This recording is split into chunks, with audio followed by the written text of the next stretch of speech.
Good morning. April 5th, 2014. In our top story, CIA official dies in apparent suicide. Death did not take place at the CIA headquarters.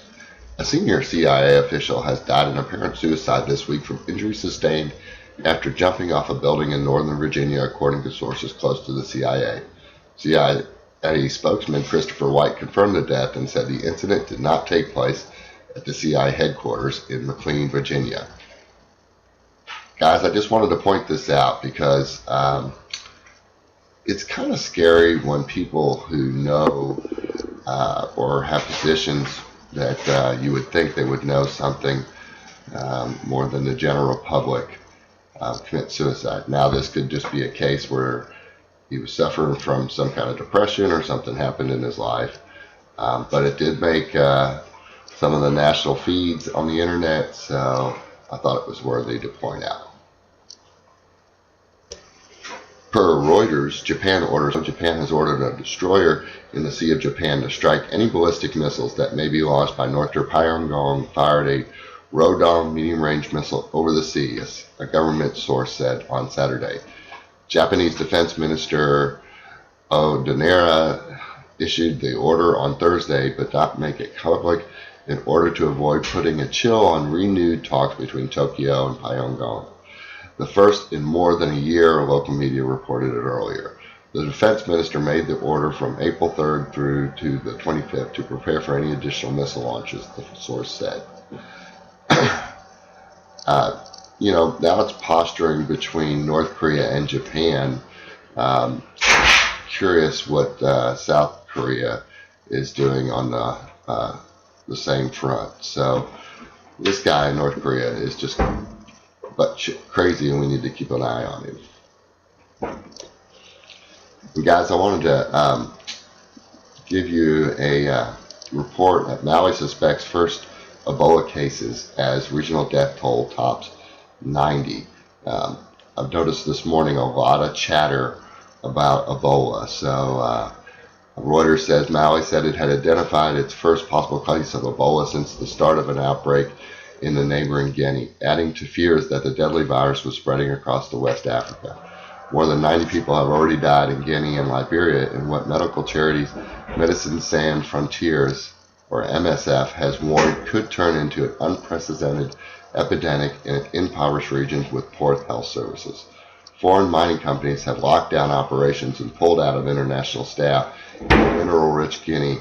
French health authorities have also put doctors and hospitals on alert in case people traveling to and from colonies in the region pick up the disease. 3 people in Maui had been placed in quarantine and samples sent off to Atlanta in the United States for tests, the government said on state television late on Thursday. A high-speed intervention team has been created to follow the evolution of the situation on the ground, the statement said. It added that the health of the 3 suspected was showing signs of improvement. Well, let's hope so. If this thing jumps and spreads, it could be catastrophic. So we definitely have to keep our eyes open on this Ebola stuff. In UFO news, a disc UFO videotaped in the Czech Republic. A Czech Republic witness at Brno reported and moving away on April 2nd, 2014. According to testimony 55,169 of MUFON, the witness was traveling home from a pub in Brno when he looked up and noticed the object hovering just above the cathedral that was less than 500 feet away and at about treetop level. It was shapely ascending and descending, the witness said. Later, the object moved east very fast, stopping on the spot. The witness then went home, saw the object again, and was unable to identify it. I looked out the window and I could still see the object, so I started recording it on my tablet. The rest is seen on the video. The object descended in the eastern horizon. I was a little bit scared and surprised from the event. The witness uploaded one video clip with the MUFON report, which was filed on April 2nd, 2014. Brno is the second largest city of the Czech Republic by population and area, the largest Moravian city, and the historical capital city of Moravia. I'm sorry, I probably butchered that. Guys, the video is available on MUFON, so if you'd like to see it, just go to their site. Thanks. And for our last story, on April 1st, a triangular-shaped craft splits in perfect halves and goes in opposite directions. This is apparently reported by two gentlemen who belong to the law enforcement agencies. So, possible credible witnesses here. My father, who is a retired law enforcement, and myself were in our backyard trying out a star map on our new tablet at 10 p.m. I was holding my tablet above our heads and looking at the shapes of the constellations when all of a sudden my tablet, which was at 90% charge, shut down and we were unable to get it back on. We then decided to grab our phones from our pockets to download the same application and continue where we left off, but our cell phones were both off and unable to turn on as well.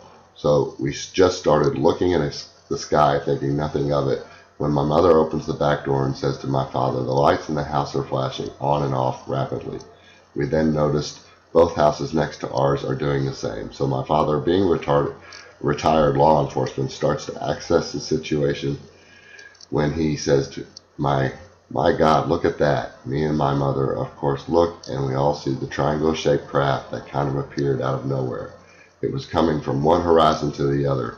When it became closer to us, we realized the massive size of this craft and how low it was to the ground.